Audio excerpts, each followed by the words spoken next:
The vast Reach Observatory hung in the void like a shimmering teardrop, its gleaming exterior reflecting the dying light of Altair 7, a massive red giant in the throes of its final stellar epoch. Inside the forward observation deck, Dr. Alara Miles pressed her forehead against the reinforced view glass, her breath creating small clouds of condensation that vanished almost instantly in the climate-controlled air. Recording log entry 347, Xenobiological Survey of the Void Swarm. She spoke clearly, her voice activating the observatory's omnipresent recording systems. Day 67 of observation. The entity continues its feeding pattern across the Caldwell sector. 4 star systems consumed in the past standard month. Consistent with previous observations. No survivors detected from inhabited worlds. She paused, watching as distant flashes of blue-white energy flickered at the edge of the nebula. The void swarm was feeding again. Even from this distance, the raw power displayed was enough to make her shiver. An apex predator on a galactic scale, consuming entire star systems not out of malice, but simply because that was its nature. The Coalition Science Directorate has officially classified the void swarm as an apex predator entity. Though I maintain this is premature. We still don't understand its basic nature, let alone its motivations, if such a cosmic force can even be said to have motivations. Alara turned away from the viewport and crossed to her workstation. Holographic displays sprang to life, showing real-time data streams from the observatory's long-range sensors. Each new reading confirmed what they'd been tracking for months: gravitational distortions that defied known physics, radiation spikes that should have been impossible, and beneath it all, a coherent pattern suggesting something beyond mere natural phenomenon.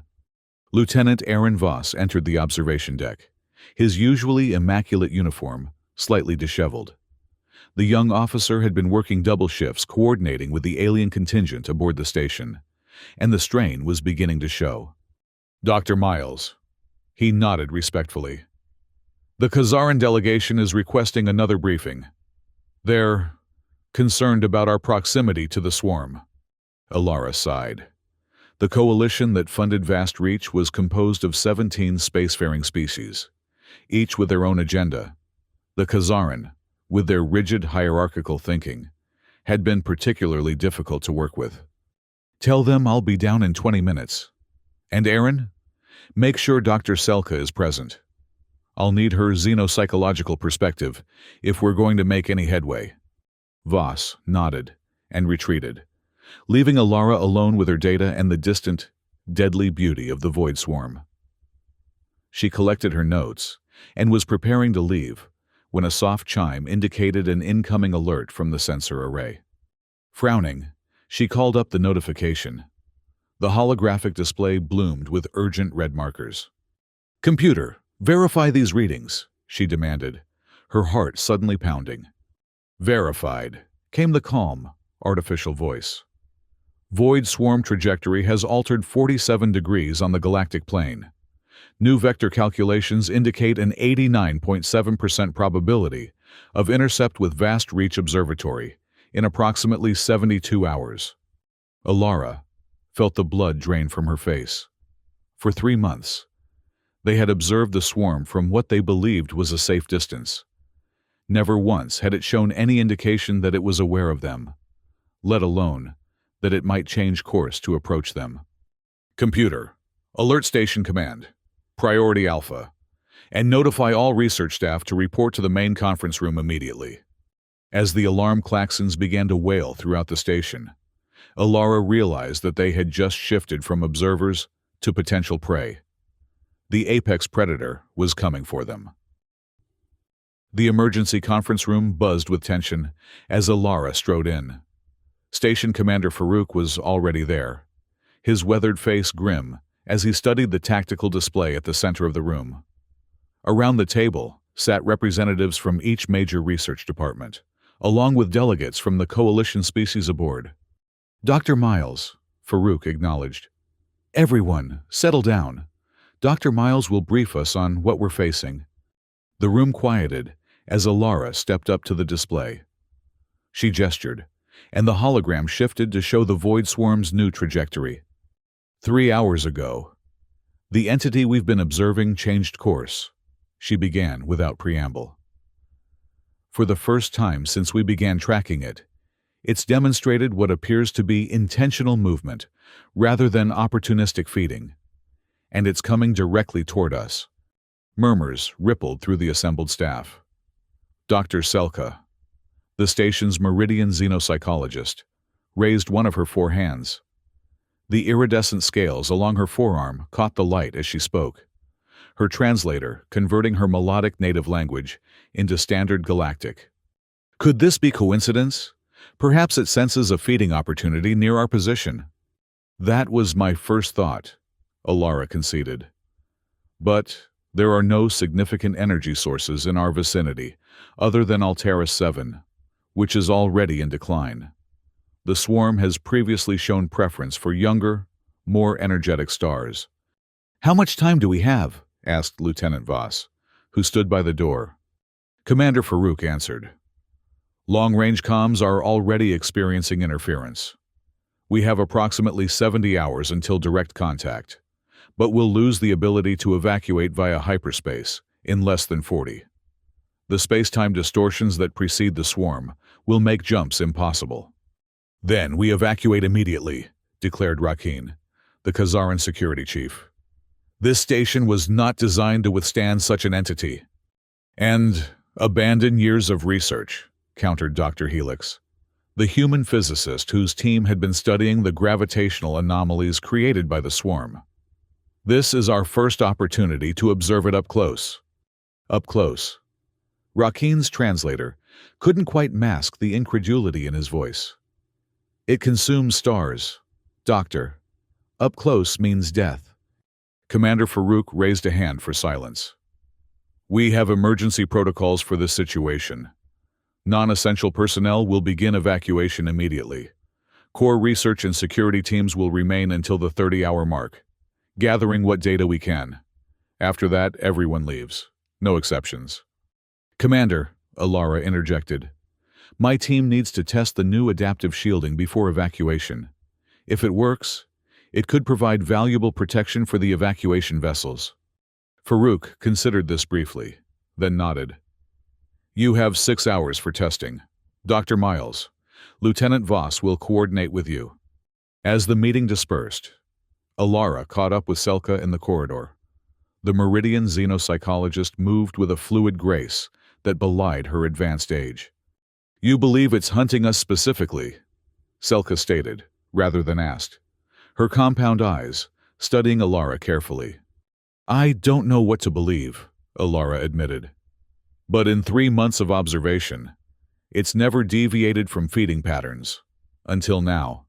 Until we started actively scanning it with focused tachyon beams. You think we attracted its attention? Or annoyed it? Either way, I need your help with the shielding tests. Your species' sensitivity to psychic impressions might detect something our instruments miss. Selka's scales rippled in what Alara had learned was a sign of agreement. I will assist. Though I must admit, friend Alara, attempting to understand the mind of such an entity may be beyond even Meridian capabilities. Together, they made their way to the adaptive shielding lab, where Alara's assistant, Thomas Reeve, was already preparing the equipment. The young technician looked up as they entered, his face flushed with excitement despite the dire circumstances. Dr. Miles, the prototype is ready for testing, he announced. I've incorporated the void pattern disruption algorithms you suggested. Good work, Thomas, Alara said, moving to examine the control console. Let's see if we can... Her words were cut short by a violent tremor that shook the entire station. Alarms blared as emergency lights flashed to life. That's not right, Alara muttered, checking her datapad. The distortion field shouldn't be affecting us yet. Another tremor, stronger than the first, sent equipment crashing to the floor. Thomas lost his balance and fell against the prototype shield generator. There was a blinding flash, a scream of pain, and then darkness as the lab's power failed. When the emergency lighting flickered back on, Alara found Thomas lying unconscious beside the damaged generator, his right arm badly burned. "Medical emergency in Shield Lab 3, she shouted into her comm unit as she rushed to his side. Selka was already there, using two of her hands to apply emergency pressure bandages from a wall kit. "What happened?" Commander Farouk's voice crackled over the station-wide comm. Alara checked Thomas's vital signs as she responded. "Unknown, Commander. We experienced severe tremors, and then a power surge through the shield prototype. We have one injured." "It's happening all over the station," Farouk replied grimly. "And long-range communications just went completely dark. Whatever's coming, it's affecting us sooner than we predicted." As medical staff arrived to take Thomas away, Alara exchanged a troubled look with Selka. "The Void Swarm isn't just coming," the Meridian said softly. "It's already reaching out to us." Over the next 24 hours, conditions aboard Vast Reach deteriorated rapidly. The observatory systems failed one by one as the approaching Void Swarm's gravitational distortions intensified. Emergency power kept life support functioning, but navigation, external sensors, and most communication systems were offline. In the medical bay, Alara sat beside Tomas's bed. The young technician was stabilized but still unconscious, his injured arm encased in a regeneration field. Dr. Selka entered, her normally luminescent scales dimmed with fatigue. "The evacuation transports are having difficulty maintaining stable launch trajectories," the Meridian reported. "Commander Farouk has postponed departure for all remaining vessels." Alara rubbed her temples, fighting a headache induced by stress and lack of sleep. "How many personnel are still aboard?" 117, mostly research staff and security. "And how many can the remaining evacuation vessels hold?" Selka's scales darkened further, a sign of distress. "Perhaps 90, with emergency protocols." The implication hung heavily between them. Not everyone would make it off the station. "There must be another option," Alara said, rising to her feet. "The adaptive shielding was damaged beyond repair in the surge." Selka reminded her gently. "Then we need something else. Some way to divert the swarm or at least buy more time for evacuation." Alara began pacing, her mind racing through possibilities. "It changed course because of our observations. It reacted to us." "You believe it possesses some form of intelligence?" "I don't know. But it responded to our tachyon scans. What if we could communicate with it somehow, or at least redirect its attention?" Selka's compound eyes glittered with sudden understanding. "You want to create a decoy?"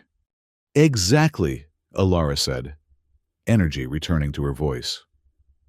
"If the swarm was attracted to our scanning beams, we could create a more intense energy signature, something more enticing than our station, and deploy it deeper into the nebula." "The auxiliary research probes," Selka suggested. "They could be modified to emit tachyon patterns, similar to our scans but at higher intensities. And we could program them to lead the swarm away from both the station and populated systems," Alara added, already moving toward the door. "Come on. We need to run this by Commander Farouk." They found the commander in what remained of the operations center, surrounded by status reports and attempting to coordinate the increasingly challenging evacuation efforts. The artificial gravity fluctuated as another distortion wave passed through the station, causing everyone to momentarily float before crashing back to the deck. "Commander," Alara called as she steadied herself, "we have a proposal." Farouk looked up, exhaustion etched into every line of his face. "Unless it's a miracle, Dr. Miles, it will have to wait." "It might be the next best thing," she insisted, quickly outlining their plan to divert the Void Swarm using modified research probes. The commander listened silently, then shook his head. "Too risky.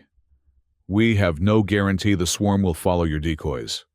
And modifying the probes would require sending a team to the outer hangar bay, which is already experiencing severe structural stress. "I'll go myself," Alara said firmly. "Dr. Selka's expertise will be crucial for programming the tachyon emissions." "And who else?" Farouk challenged. "This would require at least a 5-person team." Before Alara could respond, Lieutenant Voss stepped forward from a nearby console. "I volunteer, sir." "As do I," came a deep voice from the doorway. They turned to see Rakin, the Khazaran security chief, his armored exoskeleton gleaming under the emergency lights. "The Khazaran do not abandon allies in peril." Farouk still seemed unconvinced. "Even if you succeed, the probes have limited range.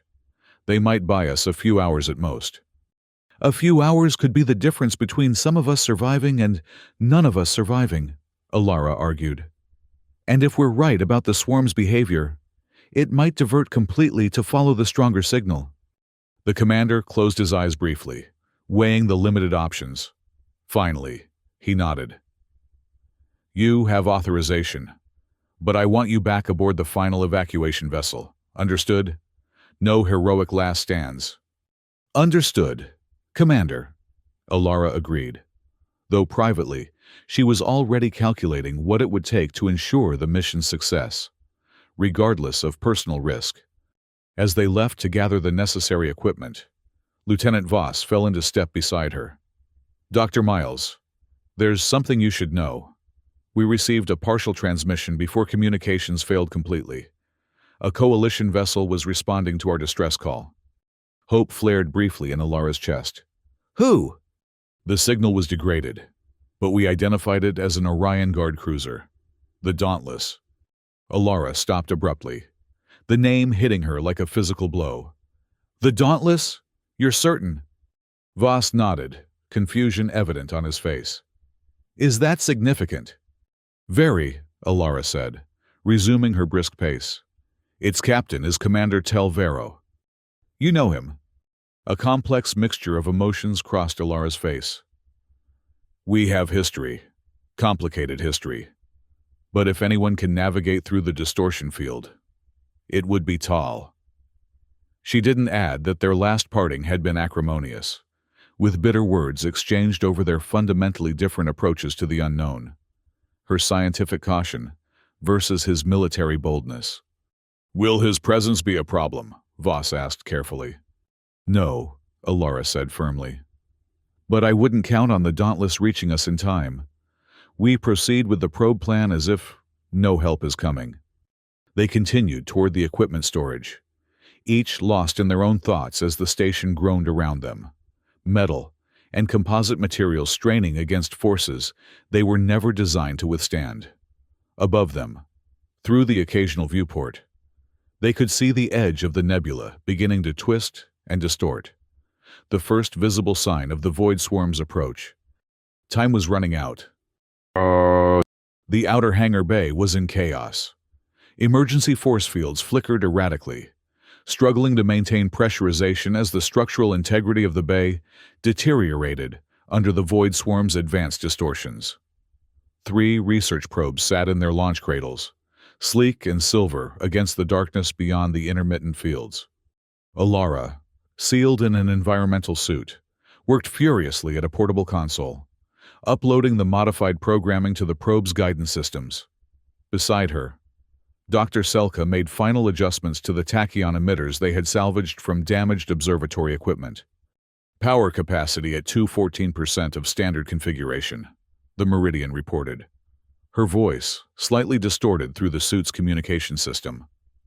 "These will burn out quickly, but they will emit a signature substantially more intense than our previous scans." "Good," Alara responded, fingers flying across the holographic interface. "Lieutenant, what's our status on launch controls?" Voss, manning another console across the bay, shook his head. "Automated systems are offline. We'll have to launch manually, one at a time, with a 60-second reset between launches." "That's too long," Rakin interjected. The Khazaran stood guard near the hangar entrance, his massive frame made even more imposing by his battle-grade environmental suit. The structural integrity of this section will not hold for 3 separate launch sequences. Then we launch them simultaneously, Alara decided. Dr. Selka, can you modify the ignition protocols? Possible, but dangerous. The energy surge might overload what remains of the hangar's power grid. We have no choice, Alara said grimly. Make it happen. As Selka began the modifications, the 5th member of their team, a Cytherian engineer named Lix, approached from the hangar's maintenance access. Dr. Miles, the evacuation status update you requested. The crystalline being hummed, its body vibrating slightly to produce sound. The final transport is prepared for departure in 27 minutes. Commander Farouk insists all team members be aboard. We'll cut it close, but we'll make it, Alara assured, though she was less certain than she sounded. How's the station holding up? Poorly. 3 more sections have been compromised. Life support is failing in the eastern quadrant. A violent shudder ran through the hangar, stronger than any previous tremor. Warning klaxons blared as a section of ceiling collapsed on the far side of the bay, narrowly missing one of the probes. We're out of time, Alara announced. Selka! Modifications complete. But Alara, the programming sequence. What about it? The meridian scales pulsed with concern. One probe must be designated as the lead. Its beacon will determine the path the others follow. Someone must pilot it manually for the first 1,000 kilometers to establish the correct trajectory. Alara absorbed this information quickly. I'll do it. Doctor, no, Lieutenant Voss protested. Commander Farouk ordered... There's no time to argue. Alara cut him off. I'm the most familiar with the Void Swarm's behavior patterns. I have the best chance of establishing a trajectory it will follow. Before anyone could object further, she moved to the nearest probe and began entering the necessary override codes to access its manual control systems. The rest of you, get to the evacuation transport, she ordered. Make sure everyone else gets off safely. We will not abandon you, Rakeen stated flatly. You're completing the mission, Alara replied, without looking up from her work. Once I've established the trajectory, I'll use the probe's emergency return thruster to get back to the station. I'll be right behind you on the transport. The others exchanged glances, clearly skeptical. But another violent tremor that nearly knocked them off their feet emphasized the urgency of the situation. Go, Alara insisted. That's an order. Reluctantly, Voss nodded and began ushering the team toward the exit. Dr. Selka lingered briefly. Your mind is turbulent, friend Alara, the Meridian said softly, her psychic sensitivity picking up Alara's underlying emotions. You do not expect to return. Alara met the alien's compound gaze steadily. What I expect doesn't matter. What matters is giving everyone else a chance. Selka's scales rippled in a complex pattern of respect and sorrow. Then may the cosmic currents guide you. Dr. Alara Miles, it has been an honor. Likewise, Dr. Selka, Alara replied, surprising herself with the thickness in her voice. Now go. As the Meridian departed, Alara returned to her preparations. The probe's cockpit was cramped, designed for occasional maintenance rather than human transport, but it would suffice. She uploaded the final navigation sequences and prepared the tachyon emitters for maximum output. Just as she was about to seal herself inside the probe, a new alarm sounded, different from the structural integrity warnings. This was the proximity alert. The Void Swarm had arrived. Through the flickering force field that separated the hangar from open space, Alara saw it for the first time up close. Words failed to capture the awesome, terrifying spectacle. It wasn't a solid entity, but a vast cloud of what appeared to be black energy, shot through with streaks of blue-white lightning. Tendrils of darkness reached out like hungry fingers, probing the space around the observatory, leaving distorted reality in their wake. It was beautiful in its terrible way, a force of nature beyond human comprehension, yet possessing an undeniable pattern that hinted at something more. With renewed urgency, Alara sealed herself inside the probe and initiated the launch sequence for all three vessels. The hangar bay groaned as power surged through systems already strained to breaking point. "Launch in 5, she murmured to herself, hands steady on the manual controls.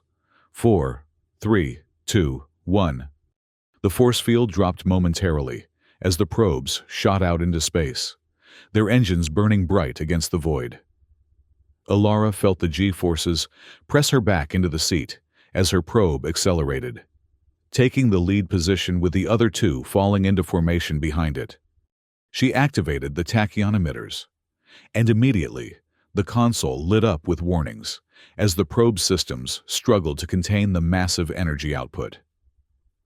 Through the small viewport, she could see the void swarm react, its tendrils pausing in their assault on the observatory and turning toward the new, more intense energy signatures.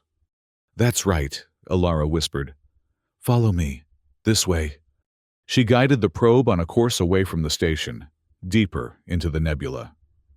The void swarm hesitated, as if assessing this new development, then began to move. Not toward the station, but toward the probes. It was working. Alara allowed herself a moment of relief before focusing on maintaining the optimal trajectory. The probe shuddered as the void swarm's distortion field began to affect its systems. Warning lights flashed across the console as one system after another reported strain beyond tolerance levels. She had just passed the 1,000-kilometer mark, the point at which she could theoretically activate the return thruster, when a massive tendril of the void swarm lashed out, passing directly through the trailing probes. They exploded in silent bursts of light as their power cores breached.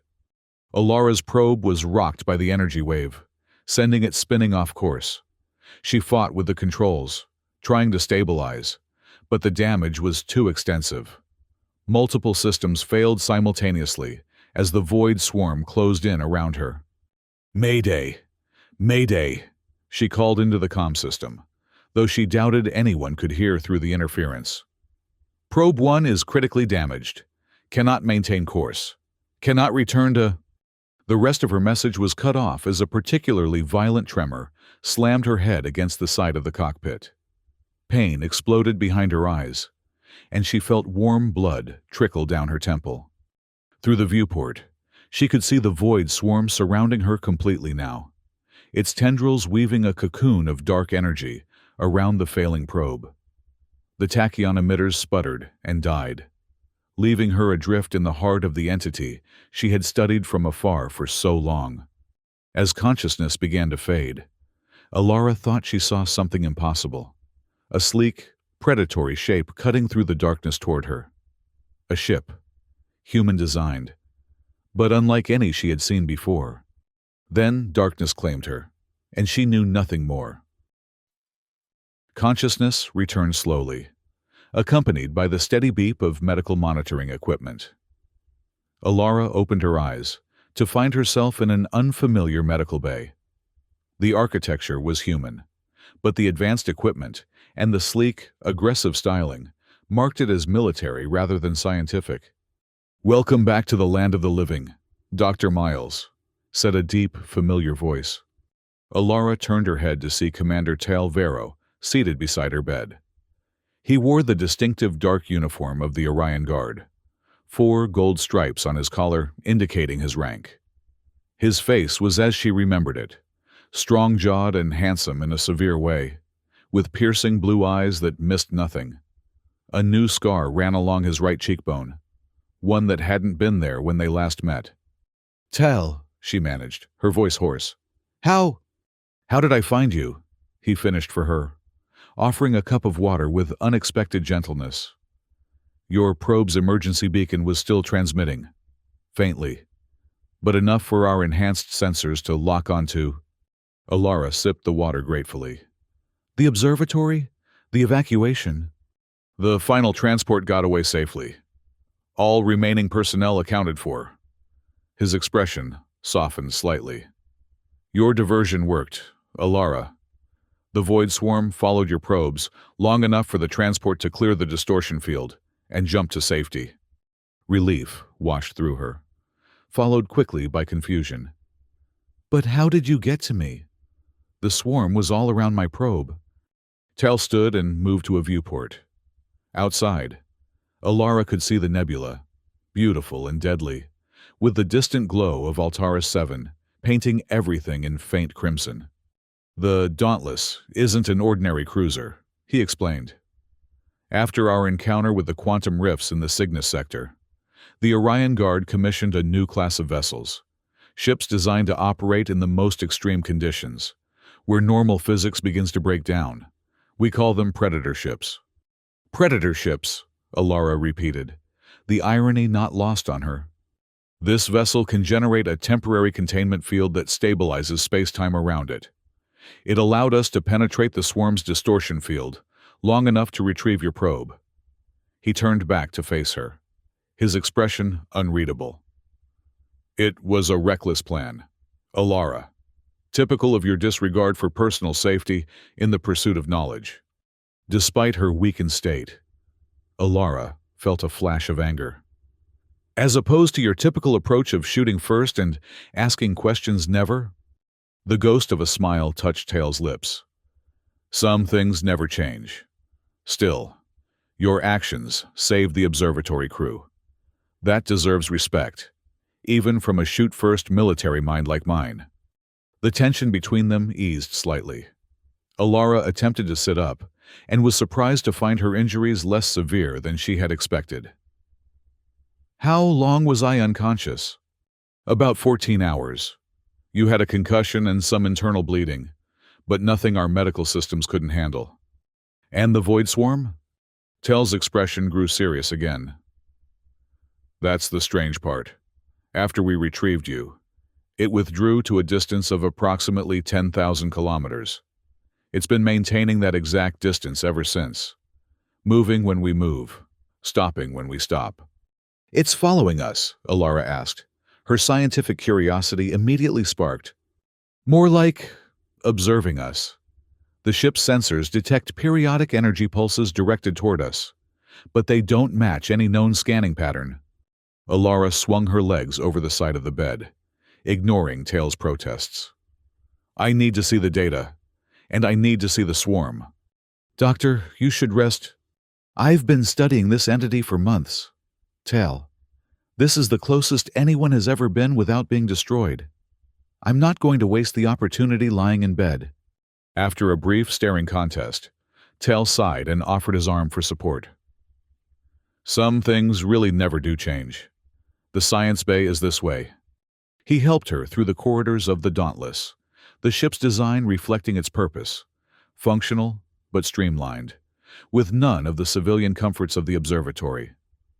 Crew members nodded respectfully as they passed, eyeing Alara with curious but professional interest. The science bay was small compared to what Alara was accustomed to, but equipped with state-of-the-art technology. A team of Orion Guard specialists worked at various stations, monitoring the Void Swarm's activities. "Lieutenant Zhang, report," Tal ordered as they entered. A young officer straightened from her console. "No change in behavior, Commander.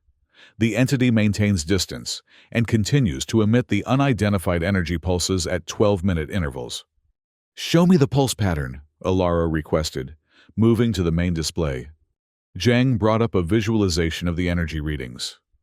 Alara studied it intently, her mind already forming hypotheses. "This isn't random," she murmured, more to herself than the others. "There's a pattern here, a rhythm, almost like—" "Like what?" Tal prompted. "Like a heartbeat," Alara said slowly, "or a form of communication." She turned to face him, excitement building despite her lingering pain. "Tal, I need to get closer to it." His expression hardened immediately. "Absolutely not. We barely made it in to rescue you the first time. The containment field can only be maintained for short periods before the generators overload. Then we use a probe, something small that can transmit data back to us. Any probe we send would be destroyed by the distortion field before it could gather useful data." Alara thought quickly. then snapped her fingers. The beacon pod, the one from my probe that it already encountered. It's designed to withstand extreme conditions. It's also severely damaged, Tail pointed out. But repairable, Lieutenant Zhang interjected, then quickly added, Sir, when Tail shot her a look. How quickly could it be made operational? Alara asked. Zhang considered. With emergency protocols, perhaps 6 hours. Do it, Alara said, then caught herself and glanced at Tail. If the commander approves, of course. Tail's jaw worked as he visibly wrestled with the decision. Finally, he nodded curtly. Proceed, Lieutenant. But the pod will be remotely operated.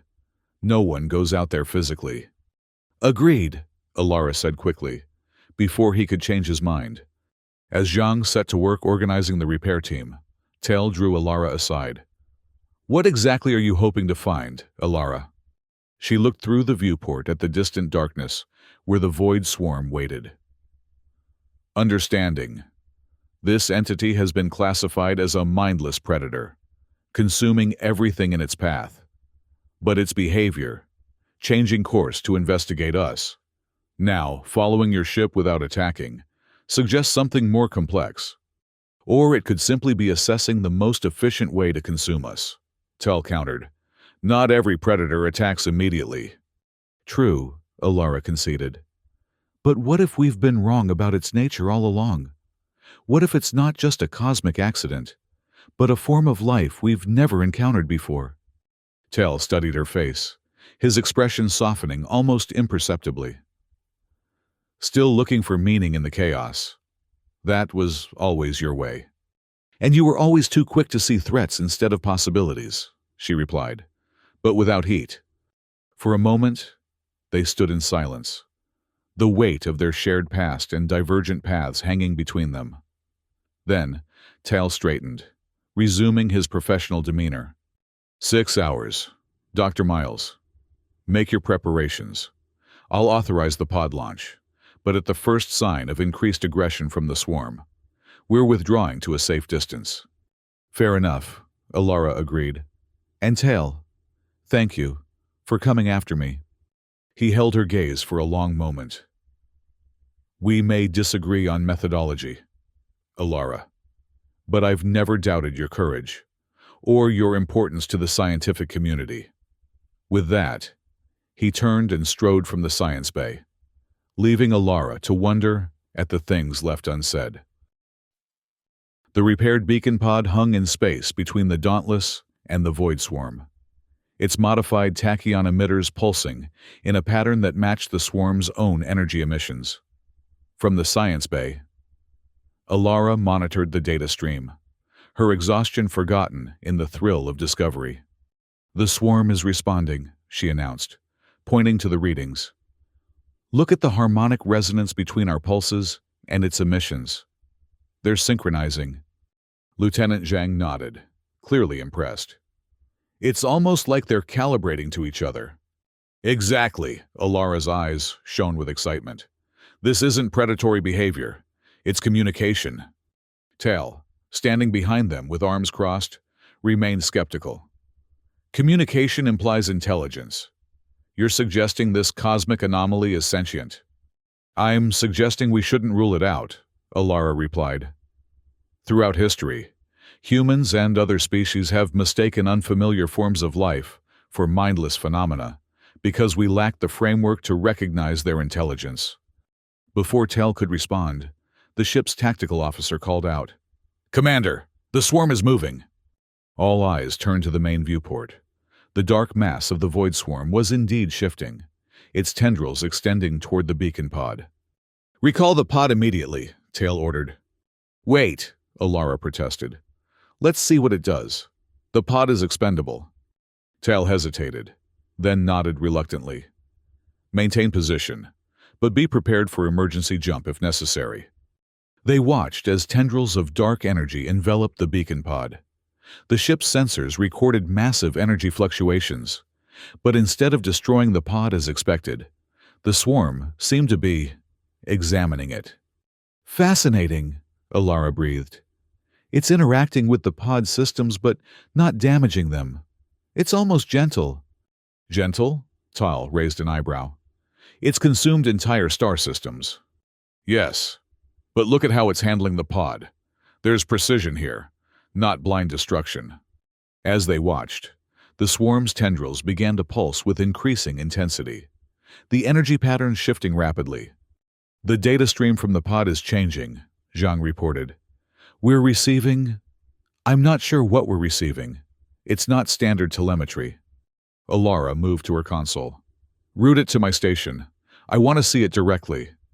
The display filled with streaming data, not the expected sensor readings, but complex energy patterns that seemed to shift and evolve even as they watched. Alara's fingers flew across the interface, applying various analytical algorithms. This is incredible, she murmured. It's not just responding to our signals. It's showing us something. The patterns began to coalesce into recognizable forms, stellar configurations, gravitational matrices, energy flows on a galactic scale. It's showing us the systems it's consumed, Alara realized aloud. But not as destruction, as transformation. Look, here's the Caldwell sector before and after the swarm passed through. The data showed the sector's stars and their energy output. Then a dramatic shift as the void swarm moved through. But contrary to their previous understanding, the stars weren't simply destroyed. Their energy was redirected, channeled into complex patterns that created new structures within the fabric of space-time itself. It's not consumption, Alara said, wonder in her voice. It's reorganization. The swarm doesn't destroy systems. It transforms them into something else. Something we haven't been able to detect or understand with our limited technology. Tal leaned in, his skepticism giving way to cautious interest. If that's true, what's the purpose? Why transform star systems?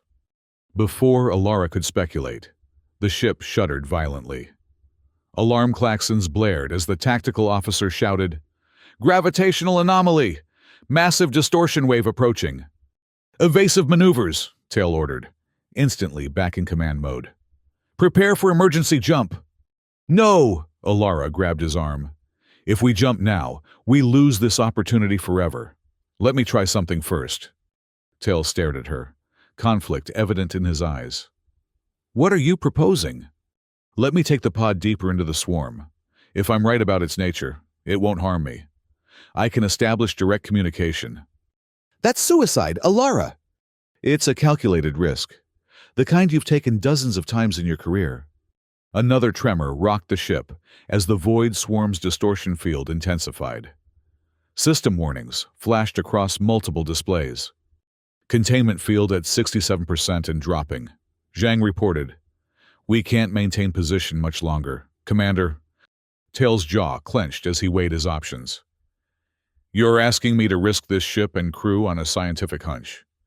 "I'm asking you to trust me," Alara said softly, "like you once did." Something shifted in Tal's expression, a softening, a remembered trust. After a heartbeat's hesitation, he nodded. "Lieutenant Zhang, prepare Dr. Miles for pod deployment. Engineering, reroute auxiliary power to the containment field. Buy us as much time as possible."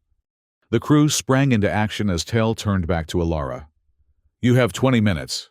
If you're not back by then, we'll be forced to jump, with or without you." "Understood," Alara said, already moving toward the preparation area where Zhang waited. Within minutes, she was sealed inside the small cockpit of the beacon pod, now reconfigured for human occupancy. The cramped space was uncomfortable, but it would suffice for the short mission she had planned. "Beacon pod ready for launch," she reported over the comm. "All systems operational." "Confirmed," Tal's voice replied. "Alara, be careful out there." "I will," she promised, touched by the concern in his voice. The launch sequence initiated, and the pod detached from the Dauntless, propelling itself toward the waiting darkness of the void swarm. As it crossed the boundary of the ship's containment field, The pod's systems fluctuated briefly before stabilizing, its specially designed shields holding against the distortion effects. Alara guided the pod directly toward the heart of the swarm, where the energy readings were most intense. Tendrils of dark matter reached out to meet her, enveloping the pod in a cocoon of swirling energy. "I'm inside the primary energy matrix," she reported, her voice calm despite the extraordinary situation. "The pod's shields are holding, initiating communication sequence." She activated the modified tachyon emitters, broadcasting the pattern they had derived from studying the swarm's own emissions. The response was immediate. The energy around the pod pulsed brightly, creating complex interference patterns with the emitted tachyons. "It's responding!" Alara exclaimed. "The patterns are—" Her transmission cut off suddenly as a massive surge of energy passed through the pod. On the Dauntless, the crew watched in alarm as the small vessel was drawn deeper into the swarm, disappearing from their sensors. "Alara!" Tail called into the comm. "Alara, respond!" Nothing but static answered him. "Prepare rescue protocols," he ordered, his voice tight with controlled fear. "We're going after her." Inside the pod, Alara struggled to regain control of the failing systems. The surge had overloaded the main power core, leaving her with only emergency life support. The viewport showed nothing but swirling darkness shot through with brilliant flashes of energy. Yet, strangely, she felt no fear. Despite the critical situation, a profound sense of calm had settled over her. The energy surrounding the pod wasn't hostile. It was curious, exploratory. She could feel it somehow, as if the boundary between herself and the void swarm had become permeable. "You're trying to understand me," she whispered, "just as I'm trying to understand you." As if in response, the darkness outside the viewport began to shift, forming patterns that seemed almost deliberate. Shapes emerged that reminded Alara of stellar nurseries, of galaxies in formation, of the fundamental structures of the universe itself. And at the center of it all, she began to discern something unexpected: smaller concentrations of energy, pulsing with a rhythm distinct from the larger mass. They moved with purpose through the swarm, protected within its dark embrace. Comprehension dawned with startling clarity. "You're not a predator," Alara breathed. "You're a guardian, a parent." The smaller energy nodes were offspring, nascent void entities being nurtured within the protective envelope of the mature swarm. The consumption of star systems wasn't predation, but harvesting, gathering the energy needed to sustain and develop these young entities. Alara's scientific mind raced to process this paradigm shift. The void swarm hadn't changed course to attack the observatory. It had diverted to protect its young from what it perceived as a potential threat. The tachyon scans had been interpreted as aggressive probing, and the swarm had responded defensively. "We misunderstood you completely," she said aloud, though there was no one to hear. "You're not destroying. You're creating, nurturing, protecting." An idea formed in her mind. Risky, perhaps foolish, but driven by the instinctive understanding that was growing within her. She released her safety harness and moved to the pod's small airlock. With steady hands, she began the decompression sequence, preparing to step out into the void swarm itself. The rational part of her mind screamed that this was suicide, but a deeper intuition told her it was the only way to truly communicate. As the airlock cycled open, she expected the deadly vacuum of space to claim her instantly. Instead, she found herself suspended in a medium that was neither solid, nor gaseous, nor liquid, but something altogether different. A matrix of energy that supported her, surrounded her, examined her. Her environmental suit's sensors went haywire, unable to classify what they were detecting. But Alara herself felt no pain, no fear. Only a profound sense of connection as the void swarm's energy flowed around and through her. Images and sensations flooded her consciousness: starbirth and death, the vast cycles of creation and destruction that powered the cosmos, the patient nurturing of new life over millennia. The Void Swarm was sharing its experience, its perspective, its purpose. And Alara understood. Aboard the Dauntless, tension had reached a breaking point. The 20-minute deadline had passed, and there was still no sign of Alara or the beacon pod. The ship's containment field was failing rapidly, and even Tail's considerable will couldn't keep them in position much longer. "Commander," Lieutenant Zhang said softly, "we need to make a decision. The field generators will fail completely in less than 5 minutes." Tail stood rigid before the viewport, staring into the darkness where Alara had disappeared. His duty to his crew warred with his unwillingness to abandon her. 2 more minutes, he said finally. Then we jump. The seconds ticked by in oppressive silence, each crew member acutely aware of the danger they faced. When the 2 minutes had nearly elapsed, the tactical officer suddenly straightened. "Contact! I'm detecting a small object emerging from the swarm." "On screen," Tell ordered, not daring to hope. The main display showed a familiar shape emerging from the darkness.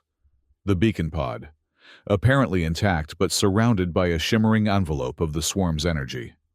"Life signs?" Tell demanded. Zhang worked her console quickly. "Confirmed. 1 human life sign, stable." Relief washed over Tell's face, quickly replaced by renewed focus. "Bring her in. Prepare medical teams." But as they watched, something unexpected happened. The Void Swarm, rather than releasing the pod, began to move with it, carrying it gently toward the Dauntless, like a parent carrying a child. "It's bringing her to us," Zhang said in wonder. The massive entity approached the ship carefully, its distortion field modulating to avoid causing further damage. As it neared the containment field boundary, it extended a single tendril that delicately deposited the beacon pod within the Dauntless's protective envelope before withdrawing to a respectful distance. "Retrieve that pod immediately," Tail ordered, already moving toward the hangar bay. By the time the pod was secured in the ship's hangar, Tile was there, medical team at his side. The cockpit opened to reveal Alara, pale but conscious, her eyes bright with an inner light that hadn't been there before. "Alara," Tell breathed, helping her from the pod. "What happened out there?" She leaned on him, weak but smiling. "I understood it, Tell, and it understood me." "The Void Swarm? It's intelligent?" "Beyond our definition of intelligence. It operates on principles we're only beginning to comprehend." She looked past him to the viewport, where the dark mass of the swarm hung against the stars. "It's not a predator. It's a guardian, a caretaker. The energy it harvests from star systems is used to nurture and develop its offspring, younger swarms that will eventually separate and continue the cycle." "Offspring?" Tail repeated, disbelief evident in his voice. Alara nodded. "The universe is vast and full of wonders we haven't imagined. The Void Swarm is just one of them, a cosmic parent protecting its children, ensuring the continuation of its kind." The medical team tried to guide her to a stretcher, but she waved them off. "I'm fine. Better than fine." She turned to Tal, her expression earnest.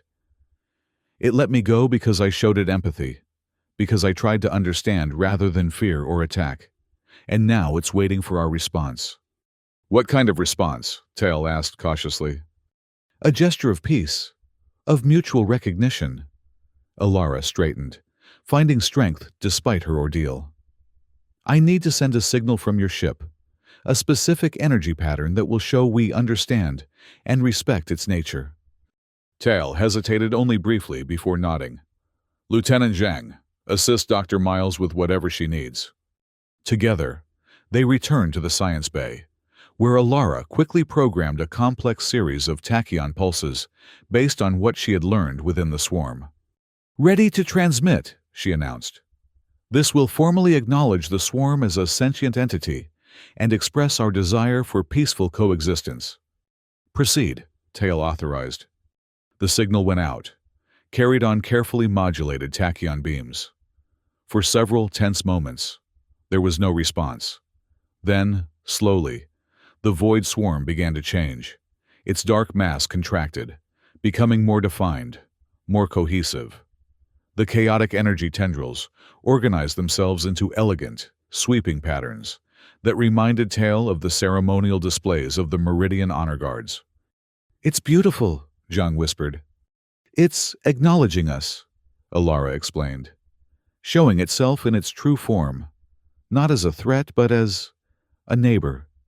The display continued for several minutes, a cosmic ballet of energy and darkness that left the entire crew in awe. Then, gradually, the swarm began to withdraw, moving back toward the deeper reaches of the nebula. "It's leaving," Tyle observed. "To continue its journey," Alara said. "It needs to find new energy sources for its offspring. But now, it knows we're not enemies. And we know it's not the mindless destroyer we thought." As the void swarm receded into the distance, Tyle turned to Alara. The tension that had defined their relationship for years seemed to have dissolved, replaced by a new understanding. "You took an incredible risk," he said quietly. "So did you, waiting for me, putting your ship and crew in danger." A small smile touched his lips. "Perhaps we've both learned something about balancing caution and boldness." "Perhaps we have," she agreed, returning a smile. 3 months later, Alara stood on the observation deck of the newly rebuilt Vast Reach Observatory. The station had been reconstructed with enhanced shields and sensors, designed specifically to study the void swarm from a safe distance while maintaining respectful communication. The coalition that funded the observatory had initially been skeptical of Alara's discoveries. But the comprehensive data gathered by the Dauntless, combined with subsequent observations, had been compelling. The void swarm had been reclassified from apex predator entity to galactic guardian species, and protocols had been established for identifying and avoiding their nursery regions. Dr. Selka entered the observation deck, her scales shimmering with pleasure at seeing her human friend. "The new tachyon array is fully operational. Alara, we can begin the long-range communication tests whenever you're ready." "Thank you, Selka. Let's schedule that for tomorrow. I'm expecting a visitor today." As if on cue, the observatory's docking alert chimed. A sleek, military vessel was requesting permission to dock.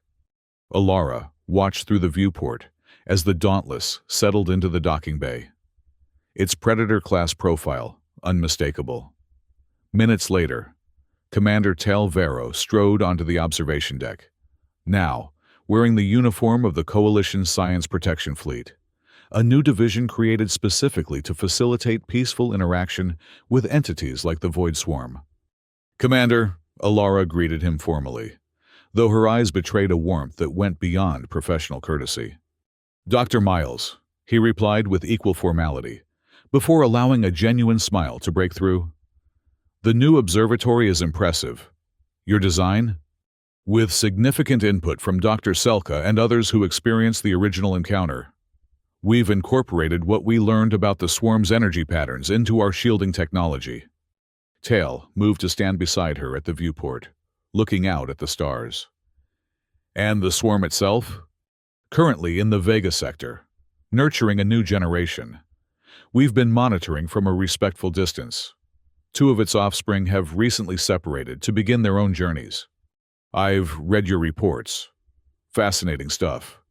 The Coalition Council is preparing a new set of protocols for all vessels that might encounter these entities." "Based on empathy rather than fear?" Alara asked. "Based on understanding," Tail confirmed. "You've changed how we approach the unknown, Alara, not just with the Void Swarm, but potentially with all new life forms we encounter." She smiled at that. "Not me alone. It took your boldness as well as my curiosity. We make a good team." "We do," he agreed, his hand finding hers on the viewport ledge. "Which is why I'm here. The Science Protection Fleet is establishing a new research vessel, larger than the Dauntless, equipped with the latest observation technology and designed for long-term studies. It needs a commander and a chief scientist. Alara turned to face him fully, understanding dawning in her eyes. "You want me to join you?" "I want us to join each other," he corrected. "Equal partners in exploration. Your scientific insight, my tactical experience. Together." For a moment, she was silent, considering all that had brought them to this point, their differences and similarities, the separate paths that had somehow led back to each other. "The Guardian and the scientist," she said finally, "learning from each other. Just as we learned from the Void Swarm," Tell agreed. "So, what do you say, Dr. Miles? Ready for a new journey?" Alara looked out at the stars once more, where somewhere, in the vast darkness, the being they had once feared as an apex predator now moved with purpose and dignity, carrying its young to safety like they were its own. In that moment, she knew her answer. "Yes," she said simply, "I'm ready." And together, they turned their gaze toward the endless frontier, where countless wonders, and perhaps new guardians, awaited their discovery.